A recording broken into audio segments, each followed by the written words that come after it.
Hello YouTube, welcome back to my channel. This is episode number 5 in my Fruit of the Spirit series.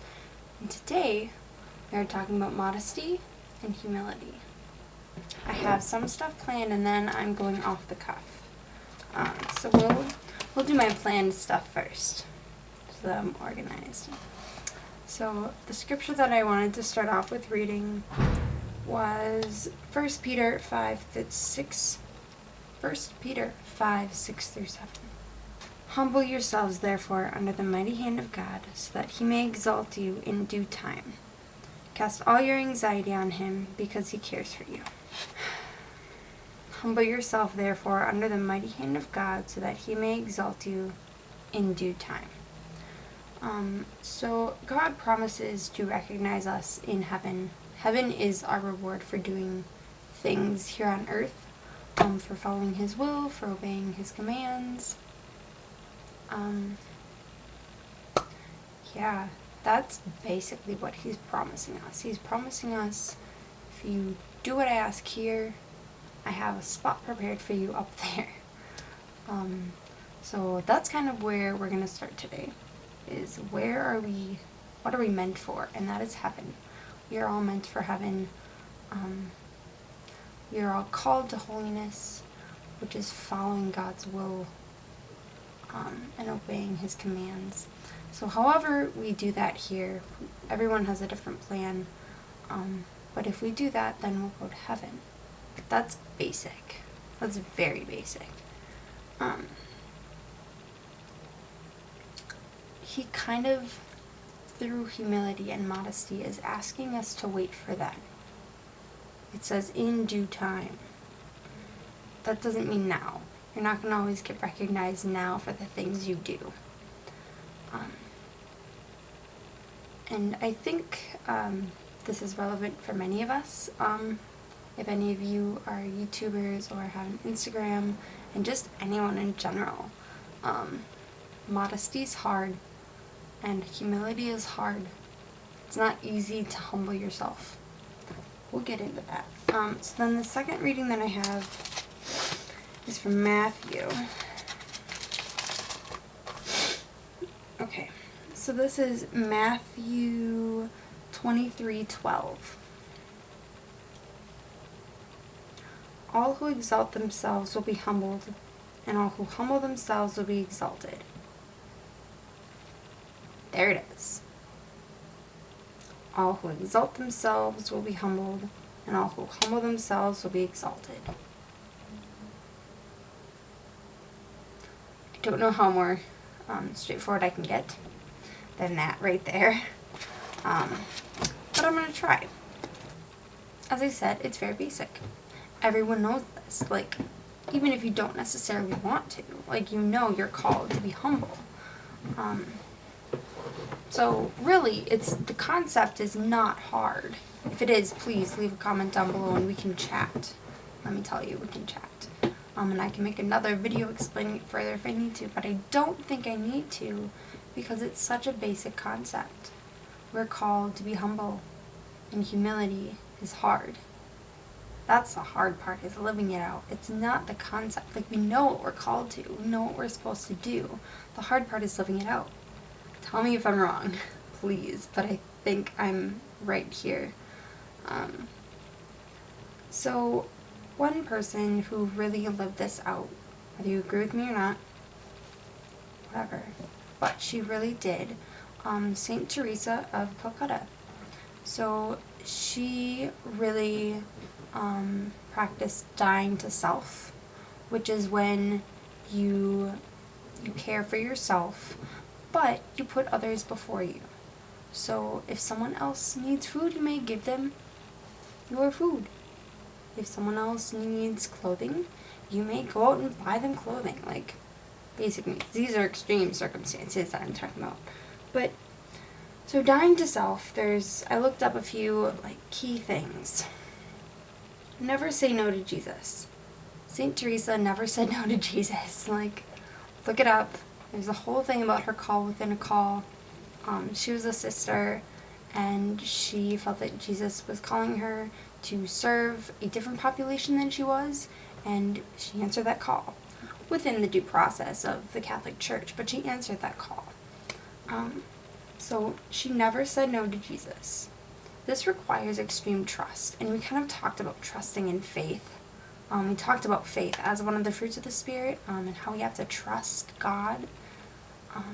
Some things just we don't have answers for, and we have to trust that He does, and that He is totally there for us. So if you can at least start with that, then I think humility comes next as, okay, I can do this because I know and I trust that God has something planned for me up there, and He's calling me to greatness. The second thing is making a gift of yourself. So one way to do this is to offer up any sufferings, and unite it with Jesus, His suffering on the cross. Yeah, that's a hard one. We can take little sufferings and do this. So say you have like a test in school. You can offer up the studying hours that you do and the painstaking things you do to get a good grade and like the time you put in for Jesus. You can offer up community service that you do for Jesus. You can offer up pain that you feel, whether it's emotional or physical, for Jesus. Yeah, break your leg, can't walk, offer it up. I'm not invalidating your pain.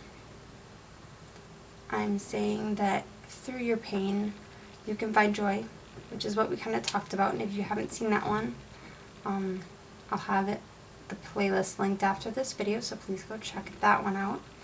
But we talked about how joy can transcend other feelings and through situations. So you can find joy in those sufferings, and through that joy you can unite your sufferings with Christ. And so hopefully that makes it a little easier. It's okay to feel pain. Pain is part of life. It's not a fun part of life. It's not something that we want, but it's something that we have to go through to get to heaven. God doesn't promise life to be easy. He promises heaven. There's that. So it's not just the big things that you can offer up, it's the little things like community service, stubbing your toe, any little thing. Even the good things, you can offer those up to God. Okay, so now that I've kind of gone through all of my planned things, I want to kind of talk from the heart a little bit. And if you're not interested in that, that's fine. So on Friday, I went to a Met Mar concert. I had VIP tickets with my mom. She surprised me with them. And one person asked something about how you become famous, or like how you grow a ministry kind of into what you want it to be. And I really liked his answer, because he said, you shouldn't do it unless you're doing it for yourself and God.